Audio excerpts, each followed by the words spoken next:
என் பொண்ணுங்க இப்போ மாதம் 2000 ரூபா சம்பாதிக்கணும். எப்படி தெரியுமா? செல்வ மகள் திட்டத்துக்கு இப்போ வருஷத்துக்கு interest they are getting 30,000 by divided by 12 போடுங்க. எவ்வளோ வருது? they are earning 2000 rupees per month. என் பொண்ணுங்க சம்பாதிக்குது. ஏன்னா காம்பவுண்டிங் இன்ட்ரெஸ்ட். காம்பவுண்டிங் பவரோட எஃபெக்ட்டுக்கு முன்னாடி எதுவுமே இங்கே சாதாரணம் தான். காம்பவுண்டிங் எஃபெக்டிங்கிறது எப்படின்னா ஒரு 3000 ரூபா ஒருத்தர் சம்பாதிக்கிறார், ரோட்டில் ஒருத்தர் போகிறாரு, சம்பாதிக்கிறார், 3000 ரூபா சம்பாதிக்கிறார். ஏன்னா ஃபார் இன்வெஸ்ட்மெண்ட் மந்த்லி ஒரு 500 ரூபா இன்வெஸ்ட் பண்ணால் போதும். அட்லீஸ்ட் 1000 ரூபா. ஆனால் எப்போ? 20 வயசில் அவர் பண்ணியிருந்தாருன்னா 1000 ரூபா இன்வெஸ்ட் பண்ணியிருந்தா he can reach my place. ஒருவேளை 30 வயசு ஆயிடுச்சு, அவர் 4000 ரூபா அட்லீஸ்ட் 5000 6000 மந்த்லி போடணும். ஒருவேளை 40 வயசு ஆயிடுச்சு, அவரோட சேலரியில் 90% இன்வெஸ்ட் பண்ண மாட்டோம். அவ்வளோதான். ஆனால் இன்வெஸ்ட்மெண்ட் பண்ணணும். அதுக்குன்னு நான் இன்வெஸ்ட்மெண்ட் பண்ணுறேங்கிற பேரில் நான் வந்து 80% எல்லாத்தையும் எக்ஸ்பெண்டிச்சரில் போட்டு மீதி 20% எடுத்து அதில் நான் டேக்ஸுக்காக நான் பண்ணுறேன். அது பேர் இன்வெஸ்ட்மெண்ட்டு கிடையாது.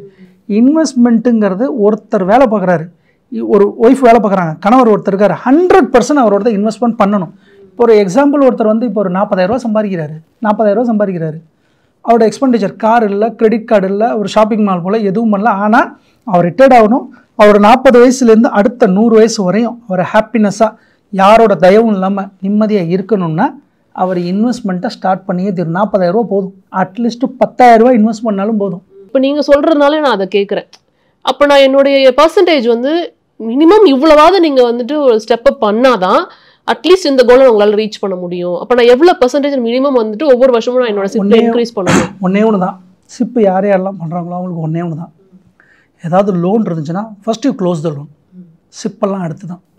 ஏன்னா லோனில் நீங்கள் போகிறது ஹையஸ்ட் மோர் தென் சிப்பில் உங்களுக்கு என்ன ஜென்ரேட் ஆகுமோ அதோட அதிகமாக உங்களுக்கு வந்து பேப்பர் ஒர்க்கு லோனுக்குன்னு. இன்னொன்று, லோனுங்கிறது உங்கள் மைண்ட் செட்லேயே ஒரு பேர்டன் மாதிரி எங்கேயாவது ஒரு இடத்துல உட்காந்துட்டே இருக்கும். என்ன பொறுத்தவரை first attack the loan, close the loan. இருக்கிற கையில் இருக்கிற எல்லாத்தையும் வச்சாவது க்ளோஸ் த லோன். லோனை க்ளோஸ் பண்ணிவிட்டு ஃப்ரீ ஃப்ரம் டெப்ட்டுங்கிற அந்த வேர்டுலேருந்து ஃப்ரீயாக வாங்க. அதுக்கப்புறம் எஸ்ஐபி நீங்கள் பண்ணுறீங்களா? நான் சொன்னது தான். 30 வயசு ஆகிடுச்சா 30,000 40,000 செலவை வச்சுக்கிட்டு மீதி எல்லாத்தையும் தூக்கி போடுங்க இன்வெஸ்ட்மெண்ட். But safer instrument.